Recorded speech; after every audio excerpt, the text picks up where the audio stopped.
Eh bien, bonjour à toutes et à tous, c'est Météo37, j'espère que vous allez bien en tout cas, moi ça va super et aujourd'hui on se retrouve pour cette nouvelle vidéo, ce nouveau point météo où nous allons parler de la situation à venir dans les prochains jours, les prochaines semaines. Alors je vous annonce, ce point météo sera assez court, il n'y a pas grand chose à dire évidemment sur notre pays. On va se retrouver progressivement dans des flux qui vont s'orienter au sud-sud-ouest. La douceur va peu à peu s'imposer et fortement même s'imposer sur notre pays. Tout cela sous un temps, mais qui finalement pourrait être un peu plus sec que ce que je pensais pour la notamment dernière décade du mois de février. On va regarder tout ça dans ce point météo. Alors déjà, la situation actuelle, vous la connaissez, je vais pas revenir dessus. On a notre fameuse goutte froide, vous le savez, qui est située là du côté de l'Allemagne. Alors cette goutte froide, elle influence toujours notre pays puisqu'elle a permis à une petite perturbation de glisser sur l'est du pays, qui a donné un petit peu de neige. On a pu relever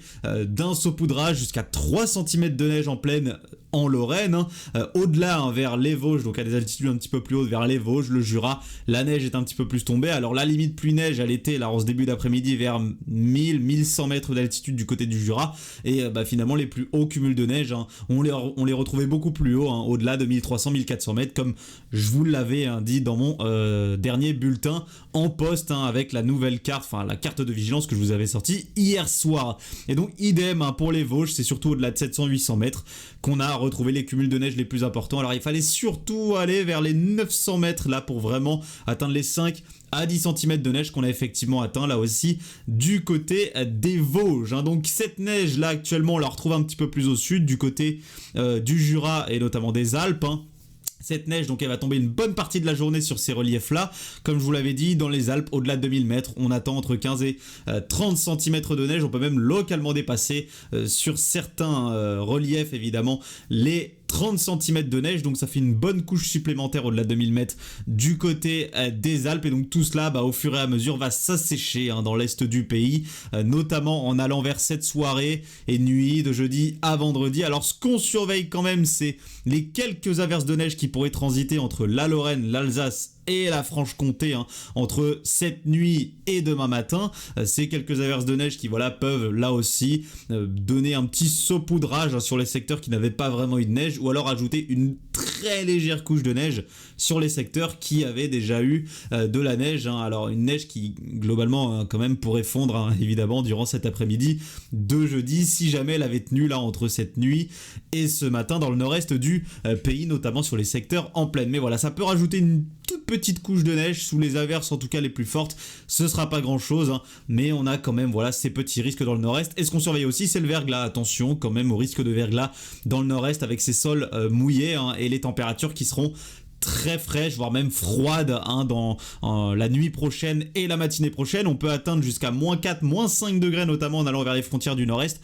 Donc il va faire particulièrement froid demain matin, et ce froid, on va le retrouver de manière assez fréquente jusqu'en début de semaine prochaine, jusqu'à lundi, voire mardi, notamment entre les régions du nord et de l'est, avec de fréquentes gelées le matin, les températures l'après-midi qui pourraient quand même avoir du mal à grimper, avoir du mal à dépasser les 5-6 degrés sur ces secteurs-là. Donc globalement, il va faire quand même assez frais, voire même froid entre le nord et l'est du pays entre ce week-end et le tout début de semaine prochaine. Mais regardez ce qu'il va se passer par la suite. Alors déjà, notre goutte froide, finalement, elle ne va pas rejoindre la masse d'air très froide de l'est de l'Europe, mais elle va plutôt glisser progressivement vers le nord de l'Italie et permettre la formation d'une petite dépression du côté de l'Italie. Donc finalement, c'est la prévision que je vous disais de base qui l'emporte, parce que les modèles avaient tous changé dans le dernier point météo, et vous voyez la goutte froide rejoindre cet air froid du côté de l'est de l'Europe.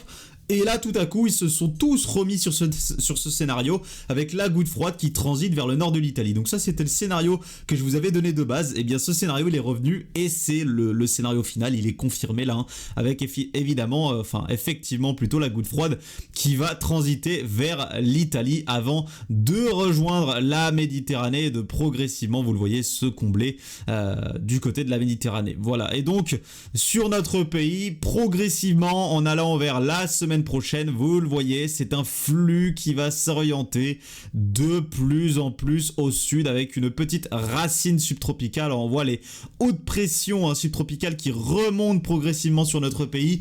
Tout cela est annonciateur du redout très important qui va se mettre en place au courant de la semaine prochaine sur notre pays. On va vraiment avoir un flux de sud-sud-ouest fort, vigoureux sur notre pays qui va nous apporter des températures très élevées, bien au-dessus des normes de saison.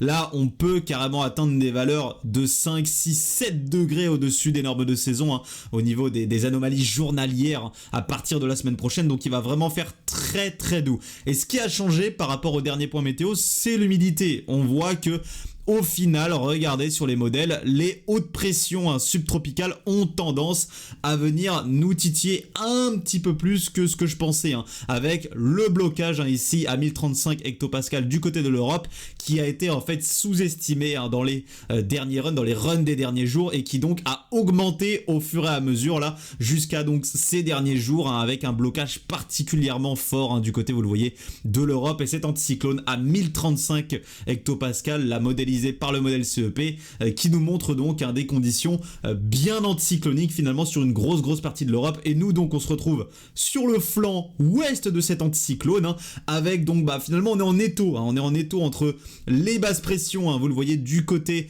de l'Atlantique nord avec des pressions extrêmement basses jusqu'à 960 hectopascales et l'anticyclone situé du côté plutôt de l'Europe centrale et de l'Est à 1035 hectopascales. Et donc entre les deux forcément on a l'installation de ce flux de sud-sud-ouest très doux qui nous apporte des températures donc particulièrement élevées pour la période. Alors ça n'empêche pas que de temps en temps on puisse avoir quelques petites influences dépressionnaires qui nous apportent ici ou là quelques perturbations ou quelques agitations, un petit peu de pluie de temps en temps sur la dernière décade du mois de février, mais effectivement elle sera moins humide que ce que je pensais avec vous le voyez les hautes pressions qui vont résister finalement durant une grosse partie de cette seconde quinzaine du mois de février. Donc février pourrait finalement être un mois avec une anomalie déficitaire au niveau des précipitations à la fin du mois. Par contre, ce qu'on sait, ce qui maintenant est quand même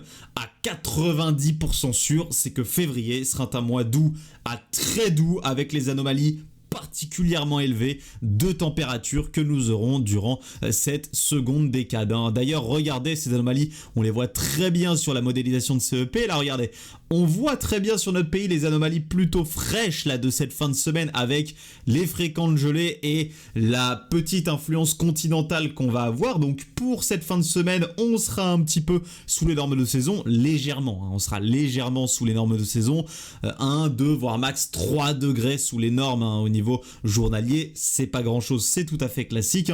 Et ensuite, regardez, progressivement, en début de semaine prochaine, ces gelées vont régresser, vous le voyez, du côté plutôt de l'Europe centrale et de l'Est, et nous on se retrouvera donc progressivement dans notre fameux flux de sud-sud-ouest, et c'est la douceur qui va prendre largement le dessus sur notre pays avec, vous le voyez, des anomalies très élevées, très douces. On voit vraiment cette douceur qui va d'ailleurs petit à petit envahir en somme une grosse partie de l'Europe, donc en finalité durant cette dernière décade de février, c'est une grosse partie de l'Europe qui va se retrouver sous la douceur, et donc ces anomalies douces, elles vont résister, vous le voyez, une grosse partie de la dernière décade du mois de février, ce qui va donc faire fortement augmenter l'anomalie de février. Et donc il serait pas étonnant finalement que ce mois de février 2025 termine aux alentours des plus 1, plus 1,5 en anomalie en fin de mois. Voilà, tout cela à cause de cette très forte douceur qui va se mettre en place. Donc l'humidité, il y avait des doutes, par contre la douceur, il n'y a absolument aucun doute maintenant, elle va se mettre en place et elle va être forte. On va être sur des anomalies très élevées pour la période dans les dans les prochaines semaines, j'allais dire dans les prochains jours, mais bon, là entre ce week-end et le début de semaine prochaine, ça ira encore, mais là ensuite en cours de semaine prochaine et après, la douceur pourrait effectivement être forte et bien résister sur notre pays, de quoi donc nous donner un mois de février doux à très doux. Voilà, il me semble avoir tout dit dans ce point météo, j'ai pas grand chose à rajouter. Donc vous l'imaginez bien qu'avec l'installation de ces conditions, on va dire plutôt anticyclonique et très douce sur notre pays, ce qui d'ailleurs est une bonne nouvelle, hein, au vu des nappes phréatiques qui sont complètement remplies à ras-bord, des sols qui sont totalement trempés, hein, avec aussi les cours d'eau, certains cours d'eau qui sont toujours un petit peu en crue, les inondations qu'on avait eues ces dernières semaines. C'est quand même une bonne nouvelle d'avoir une période qui pourrait être plutôt sèche finalement sur notre pays, hein, et qui prend largement le dessus sur cette possibilité qu'on avait encore il y a quelques jours d'une période très très humide sur notre pays qui aurait été fortement problématique, hein, puisque ça aurait honnêtement engendré de nouvelles inondations. Donc c'est quand même une bonne nouvelle que ce temps sec, hein, s'impose, hein, finalement sur notre pays pour cette dernière décade du mois de février, malgré, hein, je vous l'ai dit, quelques passages de perturbations qui sont quand même possibles durant cette dernière décade. Voilà.